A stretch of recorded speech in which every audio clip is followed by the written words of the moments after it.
সকাল সকাল 30টা টাকা আম্মুর কাছ থেকে নিয়ে বের হলাম। আব্বু অনেক কষ্ট পাচ্ছে বুঝতে পারছি, বাট কিছু করার নাই।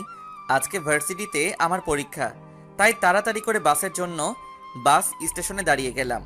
অনেকক্ষণ পরে বাস এলে বাসে জায়গা নাই, যে দাঁড়িয়ে যাবো। অনেক কষ্টে বাসের ভিতরে গেলাম।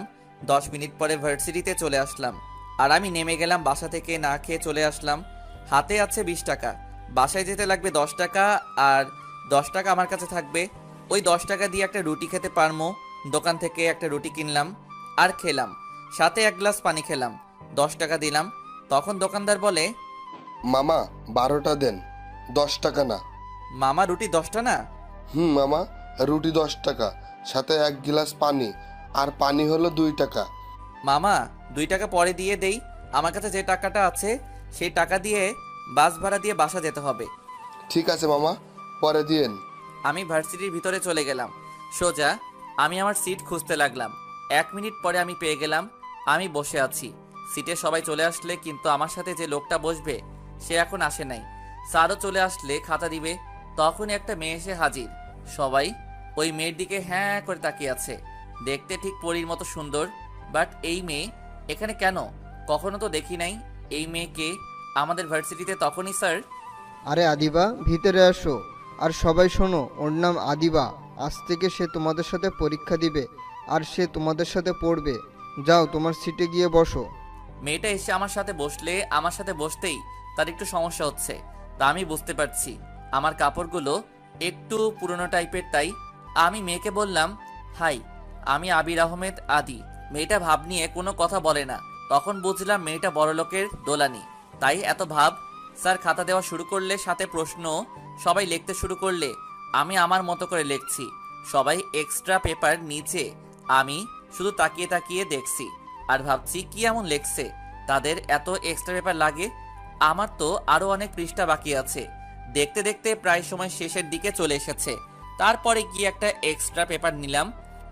একইভাবে ঠিক সময় লিখে পরীক্ষাটা দিলাম। সবাই বের হয়ে সব বন্ধুদের সঙ্গে কত কথা বলছে, বাট আমি বলতে পারছি না, কারণ আমার কোনো বন্ধু নাই। আমার পোশাক দেখে কেউ আমাকে বন্ধু বানাতে চায় না, আর আমিও কারো বন্ধু হতে চাই না। বাসায় আসার জন্য বাসে উঠলাম। 10 মিনিট পরে আমাকে বাসার কাছে নামিয়ে দিলে আমি বাসায় ঢুকি। তখন আমার কলিজার টুকরা বোন আমার কাছে এসে হাজির। ভাইয়া, ভাইয়া, আমার চকলেট কই? সরি কলিজা, আনতে মনে নাই, কালকে আনবো কেমন?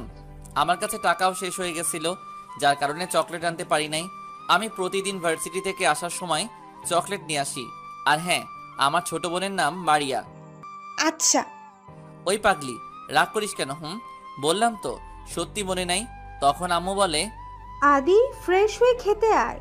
আমি ভাত বাড়ছি, মারিয়া এখানে আয়। আচ্ছা আম্মু, বলে উপরে চলে গেলাম। গিয়ে ফ্রেশ হয়ে নিচে এসে দেখি আব্বু টেবিলে বসে আছে, তাই আমি আবার চলে গেলাম উপরে। আমি আর মারিয়া অনেকবার ডাকছে খাবার টেবিল আসার জন্য, বাট আমি চলে গেলাম আমার রুমে। কিছুক্ষণ পরে আম্মু আর মারিয়া খাবার নিয়ে আমার রুমে আসলে, তখন আম্মু বলে, আর কত কষ্ট দিবি তোর বুড়ো বাপটাকে? সে অনেক কষ্ট পাইছে। তো আমি কি করব সে কষ্ট পেলে? তুই কি করবি মানে? তোর বাপের সাথে আজ থেকে 4 বছর ধরে কথা বলিস না। একটু কথা বললে কি হয়? সে না হয় একটা ভুল করেছে, তাই বলে তুই আর তার একমাত্র ছেলে হয়ে তার সাথে কথা বলিস না, তার দেওয়া কোনো গাড়ি বা পোশাক নিচ্ছিস না, সবসময় পুরান পোশাক পরে ভার্সিটিতে যাস, তারও আবার লোকাল বস দিয়ে তোর বাপের অনেক কষ্ট পায়। কার জন্য সে এত টাকা ইনকাম করে বল? আমি কি তাকে বলছি যে আমার টাকা লাগবে বা আমার জন্য টাকা ইনকাম করতে? আমি কোনো কিছু বলি নাই। আর আমি তো এই বাড়ি থেকে চলে যেতে চাইছিলাম, শুধু তোমার অনুরোধটা আমি ফেলতে পারি না। আম্মু কি সব বলে? আগের কথা। ভাইয়াকে আগে খাবার দাও তো। আম্মু আমাকে খাবার দিলে আমি চুপচাপ করে খাবার খেয়ে বাসা থেকে বের হলাম। মাঠে গেলাম খেলতে, অনেকদিন পরে খেলতে গেলাম। আমাকে মাঠে দেখে এলাকার ছোট ভাইরা অনেক খুশি হলে সবাই আমার কাছে আসলে, আর সবাই বলছে, ভাই এতদিন পরে আপনি মাঠে আসলেন। আমি বললাম তাহলে চলে যাই আমি। আসলে আমাকে সবাই সম্মান করে। আব্বুর জন্য আমার পরিচয়টা দিয়ে নেই, আমি আবির আহমেদ আদি, আদি গ্রুপের মালিক। আব্বু হলো দেশের 10 জন ধনীদের মধ্যে একজন, আর একটা ছোট বোন আছে নাম মারিয়া। আপনারা তো জানেন আমি আমার বোনকে অনেক ভালোবাসি। আম্মু বাসায় থাকে, আমাদের জন্য মজার মজার রান্না করে, আমাদের বাসা সবাই ঢুকতে পারে না। গেটের সামনে একটা লক আছে, যা চোখের ফিঙ্গারে বা আঙুলের চাপের মধ্যে খুলে বা দারোয়ান দিয়ে খুলাই, কারণ আব্বু অনেক শত্রু আছে যদি কোনো ক্ষতি করে। তাই মাঠে সবার সাথে অনেকক্ষণ ক্রিকেট খেললাম। ভালো লাগলে সন্ধ্যার সময় বাসায় গেলাম, গিয়ে হাত মুখ ধুয়ে পড়ার টেবিলে বসলাম। অনেকক্ষণ পড়ার পরে আম্মু এক গ্লাস দুধ আর কিছু হালকা নাস্তা দিয়ে গেলে আমি ওইগুলো খেয়ে আবার পড়তে বসলাম। পড়তে পড়তে 11টা বেজে গেছে। আম্মু আমাকে পড়ার টেবিলে থেকে তুলে নিয়ে খাবার টেবিলে বসালে খাবার খেতে আমি হাত ধুয়ে খেতে বসলাম। আম্মু আমাকে বেড়ে দিলে আমি খেয়ে আবারও পড়ার টেবিলে গেলাম। পড়তে পড়তে পড়ার টেবিলে ঘুমিয়ে গেলাম। সকালবেলা ঘুম থেকে উঠে ফ্রেশ হয়ে হালকা নাস্তা করে বের হলাম বাস স্টেশনে, কিন্তু আজকে আর বাস আসছে না। কি করা যায়? দেখলাম একটা গাড়ি আসছে। আমি সিগন্যাল দিলাম, গাড়িটা থামালে আমি বললাম যে আমাকে একটু লিফট দেওয়া যায়? কোনো বাস পাওয়া যাচ্ছে না, আমার পরীক্ষা ভার্সিটিতে। আর তখন ড্রাইভার, আসলে ভাই, আমি তো ড্রাইভার। আমাকে বলা হয়েছে ম্যাডাম ছাড়া যেন আর কেউ এই গাড়িতে না ওঠে। পিছনে ম্যাডাম আছে, তাকে আপনি বলেন দেখতে পারেন। ম্যাডামের কাছে যাই, গিয়ে দেখি এই কি, এ তো আদিবা। আমি বললাম প্লিজ একটু লিফট দেন, বাস পাওয়া যাচ্ছে না। ভাইয়া, আব্বু তোকে কি বলছে? ছোট লোকগুলোর কথা শোনার জন্য গাড়ি থামাইতেছো? আমার দেরি হচ্ছে, তাড়াতাড়ি চলো। ড্রাইভার গাড়ি নিয়ে চলে গেলে তখন আমি বললাম, শালি মনে হয় না আমার আব্বুর থেকে বড় লোক হবি, এত ভাব তোদের। বলে রাস্তার একপাশে দাঁড়িয়ে আছি। দেখলাম একটা বাস আসলে আমি সাথে সাথে দৌড়ে উঠে গেলাম। 10 মিনিট পরে ভার্সিটির সামনে নামলাম।